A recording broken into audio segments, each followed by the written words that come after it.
Hey everybody, this is Chris with Overclockersclub. I've been digging through my camera collection here, and this one here shows up just the other day. This is the new Lumus here from Reolink. Now I've looked at a lot of Reolink cameras, so let's see how this compares.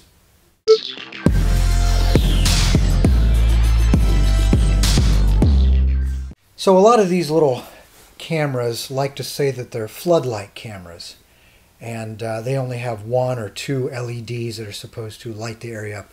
And they're more of a spotlight camera. So the Lumus here actually says on the side here that it is actually a spotlight camera. So I think that's probably more of an accurate representation.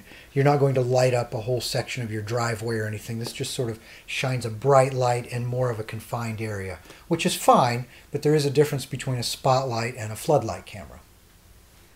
Alrighty, so here is the box. It's fairly simple. It's pretty standard Reolink black background, which I like. So let's see. Okay, so we've got an integrated spotlight, enhanced color night vision, 1080p, full HD, smart PIR, which is passive infrared sensor, 2.4 gigahertz Wi-Fi, so that tells you that it's single band, and then IP65 weatherproof.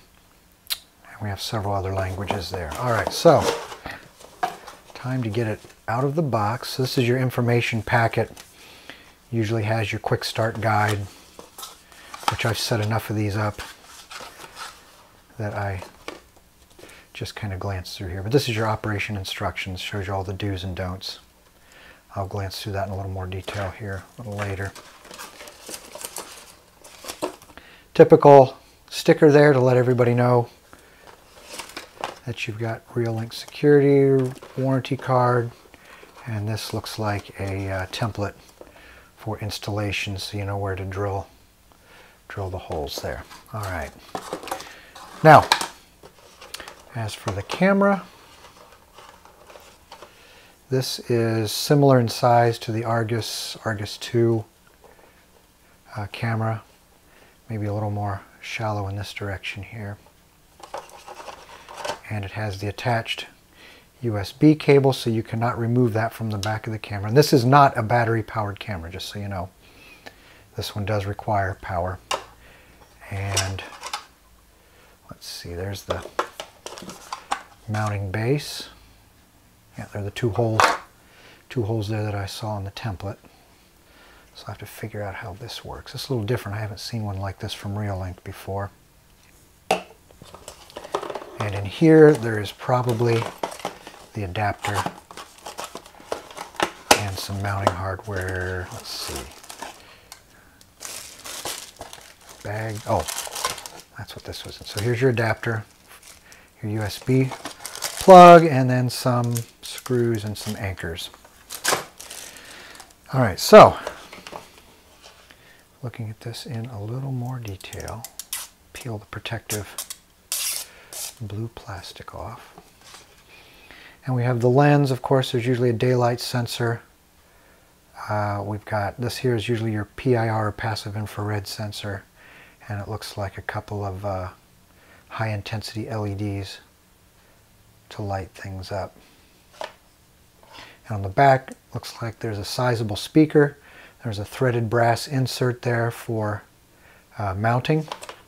And on the bottom, there should be the usual, yeah, there's a slot for the SD card. You do have to supply your own SD card for onboard memory storage. And then this little guy right here, that's usually your reset button. Get close enough there, yeah, reset. And there's your code that you scan when you fire the camera up for the first time and attach it to your, or connect it to your phone app. And right here, there's a couple of plugs they put in there for the screws that hold it together. Yeah, two on each end. So those sort of keep the water out of those areas. And I apologize for the dirty hands. I did some roofing last week, and it's a pain getting all the asphalt glue and things like that out of your fingernails. Usually just has to wear off on its own. Okay, so the way these things work is the first thing you do is download the app to your phone, whether it's an Android phone like this one or the iPhone that I'm using to record all this stuff. You get the app on your phone, you fire the app up, and if you've never used one before, it steps you through pretty well. These things used to be kind of hard to set up, and they've really come a long way. They have little voice prompts that tell you what to do. You scan in your QR code here on the back, and basically it connects to your Wi-Fi and you're good to go. These things are really easy to set up. It's all covered here in the manual, and there's really just a page or two about it. It doesn't take long at all to set these up. But basically get the app installed on your phone, hit the little plus up here at the top, which causes it to scan. It's looking right now for a QR code, so you scan the back of your camera, the QR code there, and then you put your Wi-Fi network information in there and it connects. It's that simple. Make sure if you have dual band on your home network that you are connected to the 2.4 gigahertz, because that's what it's going to default to.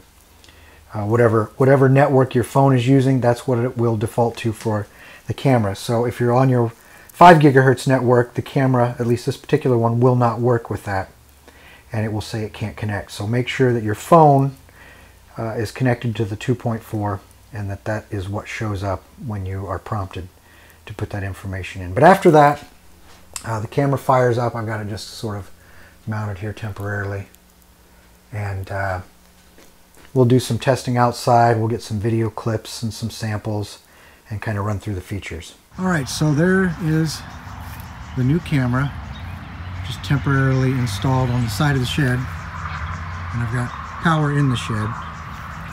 So it is just looking out across the green pasture. Now the next thing to do here is to put the SD card in there. This is just a little 2 gig card for now.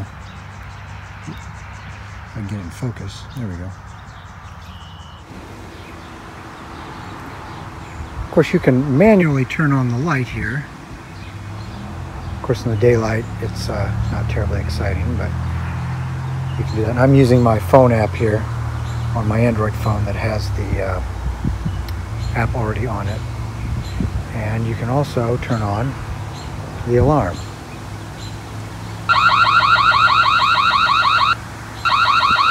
So you get an idea of how loud that is.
Alright, so all those little video clips there should give you a pretty good example of the quality of the video capture here.